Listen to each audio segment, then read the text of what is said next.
महाराष्ट्र में चुनाव का जोश अब पूरे परवान पर है। उम्मीदवार ही नहीं, समर्थक और कार्यकर्ताओं ने भी अपने अपने नेताओं की लड़ाई को व्यक्तिगत प्रतिष्ठा का प्रश्न मान लिया है। सभी अपना जनाधार जोड़ने और टटोलने में जुट गए हैं। लेकिन वोटिंग से पहले वोटों के पोलराइजेशन का खेल भी शुरू हो गया है। पहले योगी ने बटोगे तो कटोगे का नारा दिया और अब इस नारे को आरएसएस बीजेपी ने भी अनुमोदित कर दिया है। प्रधानमंत्री समेत सभी नेता कार्यकर्ता इसको दोहरा रहे हैं। अब प्रधानमंत्री नरेंद्र मोदी ने एक रहेंगे तो नेक रहेंगे का नारा देकर महाराष्ट्र चुनाव का टोन सेट कर दिया है। कांग्रेस के जात पात वाले नैरेटिव और मौलानाओं के वोट जिहाद के लिए फतवे वाले गेम को गेम बिगाड़ने का पूरा प्लान महाराष्ट्र की जनता के सामने रख दिया है। नमस्कार, मैं हूं मनिंदर प्रताप सिंह। महाराष्ट्र लोकसभा चुनाव में मुस्लिम संगठनों ने महाविकास आघाड़ी का समर्थन किया और इस मुद्दे पर प्रदेश के मुखिया उप मुख्यमंत्री देवेंद्र फडणवीस ने बेबाक बयान भी दिया। फडणवीस के लोकसभा चुनाव में आशानुकूल नतीजे नहीं मिलने का कारण 48 लोकसभा सीटों में से 14 सीटों पर वोट जिहाद को बताकर राजनीतिक बवाल छेड़ दिया था। एकीकडे आम्ही विकास करतोय, सर्व जाती धर्मांना सोबत घेऊन या महाराष्ट्राला पुढे नेतोय, पण दुसरीकडे आमच्या विकासाला उत्तर देता येत नाही। म्हणून आमच्या विरोधकांनी लोकसभेपासून एक नवीन स्ट्रॅटेजी आखली आणि या धुळ्यामध्ये ते वोट जिहाद करतायत। वोट जिहाद। अरे आमच्या धुळ्याच्या लोकसभेमध्ये आम्ही 1,90,000 मतांनी 5 मतदारसंघात पुढे गेलो, एकट्या मालेगाव सेंट्रलच्या आणि या धुळ्यातल्या वोट जिहादमुळे 4,000 मतांनी आम्हाला पराजित व्हावं लागलं। आता मी तुम्हाला विनंती करण्याकरता आलोय, आता जागे झालो नाही तर नेहमी करता झोपावं लागेल। ही निवडणूक जागा होण्याची निवडणूक आहे। ही निवडणूक वोट जिहादचं उत्तर एकत्रितपणे मतदान करण्याची निवडणूक आहे आणि म्हणून या निवडणुकीमध्ये आपले 5ही उमेदवार या ठिकाणी निवडून आणा एवढीच विनंती करतो आणि माझं बोलणं संपवतो। धन्यवाद। जय हिंद, जय महाराष्ट्र। भारतीय जनता पार्टी ने इसे वोटों के ध्रुवीकरण का नाम देते हुए विपक्ष पर आरोप लगाए। अब विधानसभा चुनाव में भी वोट जिहाद का नारा एक बार फिर से तेज हो गया है। दरअसल मराठी मुस्लिम सेवा संघ का एक ऐलान पत्र सामने आया है, जिसमें महाविकास आघाड़ी के लिए वोट देने की अपील की गई है। फिलहाल इसमें कई मांगे विवादित हैं। मराठी मुस्लिम सेवा संघ महाराष्ट्र के रत्नागिरी की तरफ से काम करता है।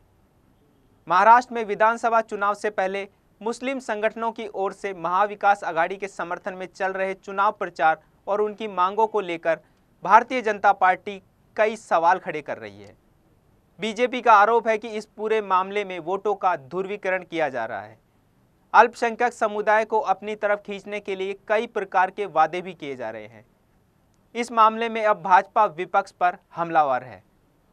पूर्व केंद्रीय मंत्री स्मृति ईरानी ने भी वोट जिहाद को संविधान के खिलाफ बताते हुए विपक्ष को घेरा। मुझे समाचार में आज पत्रकारों द्वारा कहा गया कि कुछ लोग वोट जिहाद का नारा इस विधानसभा के चुनाव में दे रहे हैं। भारत के संविधान के खिलाफ इस प्रकार का तंत्र जो विपक्ष की पार्टियां इस्तेमाल कर रही हैं, वो न सिर्फ गैर संवैधानिक है बल्कि धर्म के आधार पर समाज को बांटने का बहुत ही शर्मनाक प्रयास है।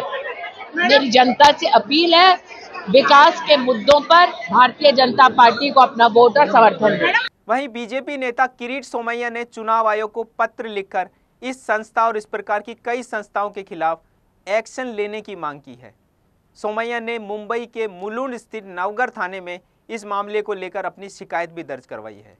फोड केली जाते आणि तरी काही दखल घेतली जात नाही आणि यामुळे आता मुस्लिम इस्लाम खतरे में है।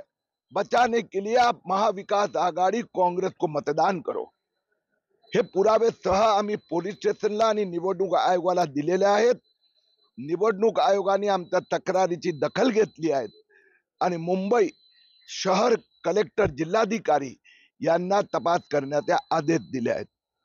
इसको लेकर किरीट सोमैया ने सोशल मीडिया पोस्ट भी किया है, जिसमें उन्होंने लिखा है कि ऐसे 400 एनजीओज मुसलमानों को वोट जिहाद के लिए उकसा रहे हैं। धार्मिक भावनाओं का शोषण करने की कोशिश की जा रही है, जिसके परिणाम स्वरूप दंगे हो सकते हैं।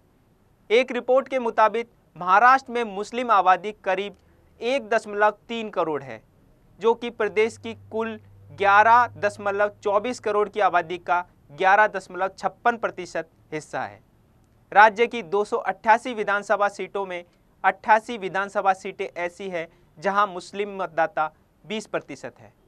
इसमें 9 सीटें तो ऐसी हैं जहां मुस्लिम आबादी 40% से ज़्यादा है। महाविकास आघाड़ी में शिवसेना उद्धव गुट ने एक भी मुस्लिम प्रत्याशी को मैदान में नहीं उतारा है, जबकि कांग्रेस ने 8, एनसीपी शरद गुट और सपा ने एक मुस्लिम प्रत्याशी को टिकट दिया है। एआईएमआईएम ने 14 प्रत्याशी चुनाव मैदान में खड़े किए हैं, जिसमें 10 मुस्लिम हैं। महाराष्ट्र की राजधानी मुंबई की बात करें तो यहाँ 10 सीटों पर 50% से ज़्यादा आबादी मुस्लिम है। पिछले लोकसभा चुनाव में बड़ी संख्या में अल्पसंख्यक वोट महाविकास आघाड़ी को मिले थे। कुल मिलाकर इश्क और जंग में सब जायज़ है, तो नेताओं के लिए चुनाव सत्ता का महासंग्राम है। चाहे महिलाओं का अपमान हो या समाज में वैमनस्य बढ़े, चुनावी जंग में नेता अपनी सीमाएं लांघने में कोई कोर कसर नहीं छोड़ेंगे। मुंशी प्रेमचंद साहब ने क्या सटीक कहा है, सांप्रदायिकता को सीधे सामने आने में लाज लगती है, इसलिए वह राष्ट्रवाद का चोला ओढ़ कर आती है। रुकते हैं एक छोटे से विराम के लिए। डीसी न्यूज़ पर खबरों का सिलसिला लगातार जारी है।